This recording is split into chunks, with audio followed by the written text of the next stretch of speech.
भावाचा खून करणाऱ्या आरोपीच्या मित्राचे अपहरण करून बदला घेण्यासाठी निर्गुण खून केला। खून करून मृतदेह गुजरात राज्यातील वापी येथे जाळून पुरावा नष्ट केला। या प्रकरणात फरार असलेल्या मुख्य आरोपीला पिंपरी चिंचवड गुन्हे शाखेच्या गुंडा विरोधी पथकाने अटक केली आहे। आदित्य युवराज भांगरे, वय वर्ष 18, राहणार भांगरे वस्ती, महाळुंगे, तालुका खेड, जिल्हा पुणे असं खून झालेल्या तरुणाचं नाव आहे।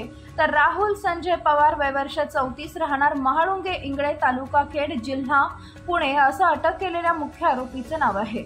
या प्रकरणी शंभू भोसले, अभि जावळे, वैभव आंधळे, विनोद बटलवार, शेखर नाटक, छोटा साकेत यांच्यावर महाळुंगे पोलीस ठाण्यात गुन्हा दाखल करून अटक करण्यात आली आहे। आरोपी सध्या न्यायालयीन कोठडीत एरवडा कारागृहात आहे। गुन्ह्यातील मुख्य आरोपी राहुल पवार हा फरार झाला होता। तो अस्तित्व लपवण्यासाठी मोबाईलचा वापर टाळत होता। त्याने डोक्यावरील केस व दाढी मिशा काढल्याने त्याचा शोध लागत नव्हता। त्याचा शोध घेण्यासाठी पोलिसांनी त्याच्या संपर्कातील 67 जणांकडे चौकशी केली। तसेच तो वावरत असलेल्या नाशिक फाटा व कासारवाडी भागातील दुकाने, चौक व मेट्रो स्टेशन येथील 124 सीसीटीव्ही फुटेज तपासण्यात आले।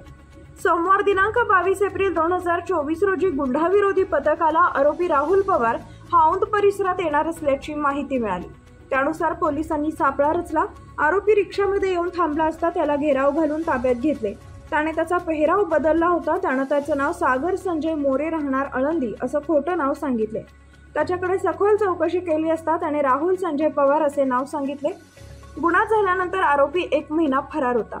पोलीस त्याचा शोध घेत होते। अखेर गुंडा विरोधी पथकाने त्याच्या मुसक्या आवळल्या आहेत। ही कारवाई पोलीस आयुक्त विनय कुमार चौबे, अपर पोलीस आयुक्त वसंत परदेशी, पोलीस उपायुक्त गुन्हे संदीप डोईफोडे, सहाय्यक पोलीस आयुक्त विशाल हिरे यांच्या मार्गदर्शनाखाली सहाय्यक पोलीस निरीक्षक हरीश माने, पोलीस उपनिरीक्षक अशोक जगताप, श्रेणी उपनिरीक्षक हजरत पठाण, पोलीस अंमलदार प्रवीण तापकीर, सोपान ठोकळ, विक्रम जगदाळे, गंगाराम चव्हाण, गणेश मेदगा, विजय तेलेवार, शुभम कदम, रामदास मोहिते, ज्ञानेश्वर गिरी, तौसिफ शेख, नागेश माळी, पोपट हुलगे यांच्या पथकाने केली।